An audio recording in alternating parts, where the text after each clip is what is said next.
হত্যা, গণহত্যা সহ মানবতাবিরোধী অপরাধের মামলায় গ্রেপ্তারকৃত অব্যাহতিপ্রাপ্ত মেজর জেনারেল জিয়াউল হাসানকে ফাঁসিতে ঝুলিয়ে মৃত্যুদণ্ডাদেশ দিয়েছে আন্তর্জাতিক অপরাধ ট্রাইব্যুনাল।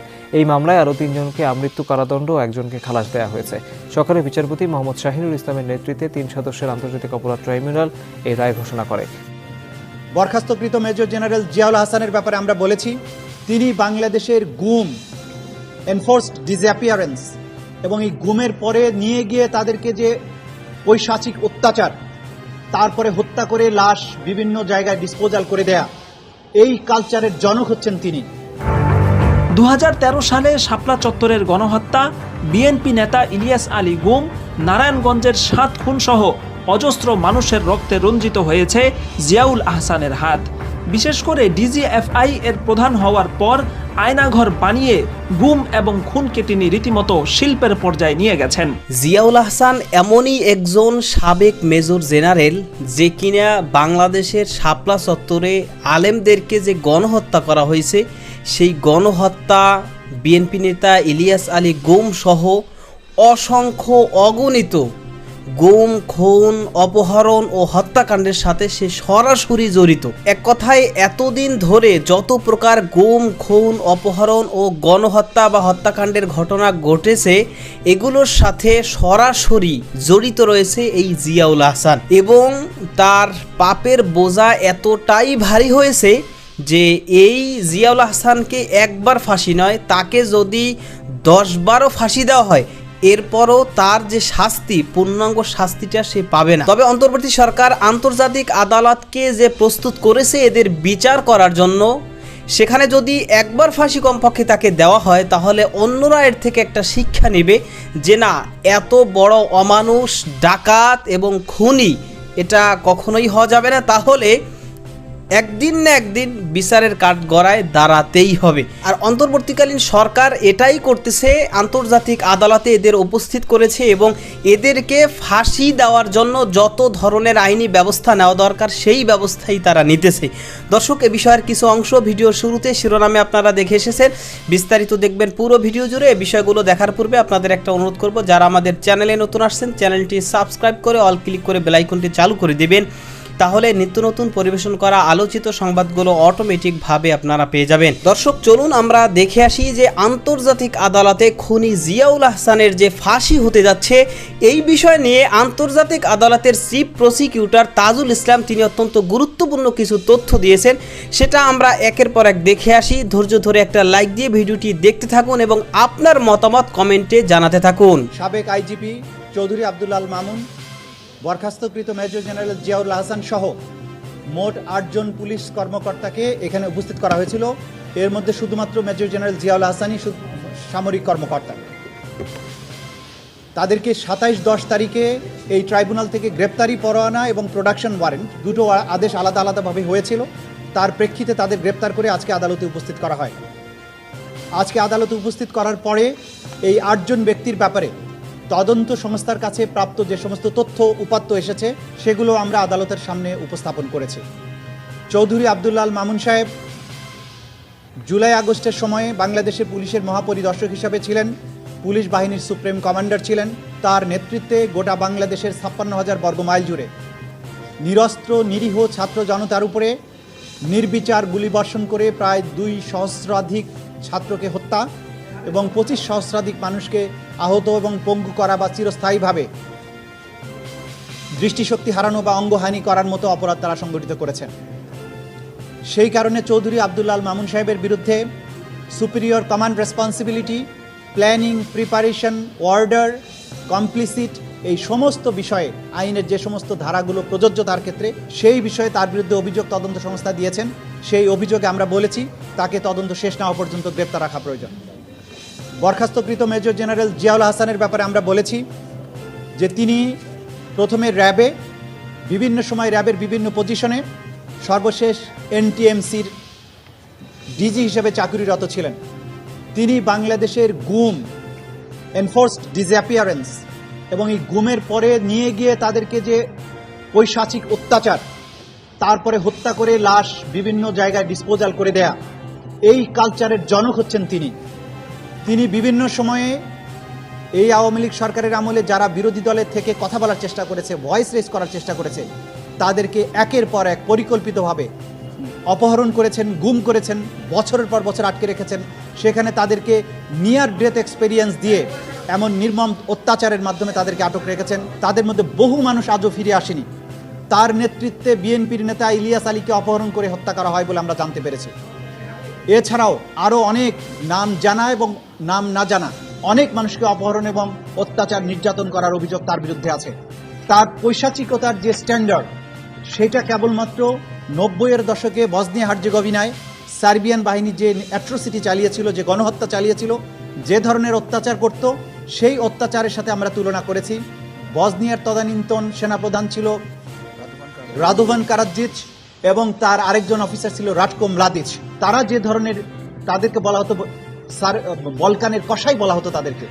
আমাদের এই বলকানের কসাইদের মতো বাংলাদেশের কসাই হিসাবে এই জিয়াউল হাসান হত্যাকাণ্ড থেকে শুরু করে অপহরণ, নির্যাতন, গুম এগুলোর সাথে জড়িত ছিলেন। তার বিরুদ্ধে সুস্পষ্ট অভিযোগ এসেছে। তার বিরুদ্ধে জুলাই আগস্টের যে গণহত্যা এবং মানবতা বিরোধী অপরাধ, তার বাইরেও বিগত সরকারের পুরো সময় জুড়ে বিভিন্ন সময় তার দায়িত্ব পালনকালীন সময়ে যত গুম হয়েছে, সব গুমের অভিযোগের তীরটি তার বিরুদ্ধে গিয়েছে। এর বাইরে যাত্রাবাড়ি থানার একজন অফিসার ছিল, যে যাত্রাবাড়িতে কয়েকশো ছেলেকে গুলি করে হত্যা করা হয়েছে নির্মমভাবে, এবং সরকার পতনের পরও মানুষ হত্যা করা হয়েছে। সেই থানার যে ওসি আবুল হাসান, তার কথা আমরা বলেছি।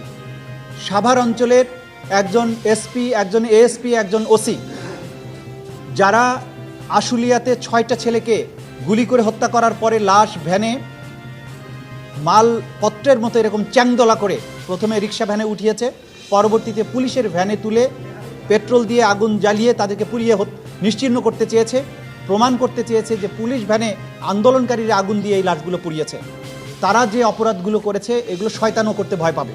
প্রত্যেকটা অফিসারের ব্যাপারে সুনির্দিষ্ট যে সমস্ত অভিযোগ ছিল, সেগুলো আমরা সুনির্দিষ্টভাবে তুলে ধরেছি এবং আমরা আদালতকে অবহিত করেছি যে আমরা এই সমস্ত এভিডেন্স যা পাচ্ছি সেগুলো কালেক্ট করে আমাদের তদন্ত সংস্থা বিচারের উপযোগী করে, আন্তর্জাতিক স্ট্যান্ডার্ড ফলো করে সমস্ত ডিজিটাল এভিডেন্স, লাইভ এভিডেন্স এমনভাবে আমরা আদালতের সামনে প্লেস করব, ক্রিস্টাল ক্লিয়ারভাবে অপরাধীরা জানতে পারবে তাদের কি অপরাধ ছিল। গোটা বাংলাদেশ, গোটা দুনিয়া দেখবে এই বিচারটা স্বচ্ছ এবং ফেয়ার হয়েছে। সেই ধরনের এভিডেন্স প্রিপেয়ার করার জন্যে আমাদের যুক্তিসঙ্গত সময় দরকার। আমরা 2 মাস চেয়েছিলাম, আদালত 1 মাস সময় দিয়েছেন এবং পরবর্তীতে কত তারিখ? 19শে ডিসেম্বর এই মামলার পরবর্তী তারিখ নির্ধারণ করেছেন।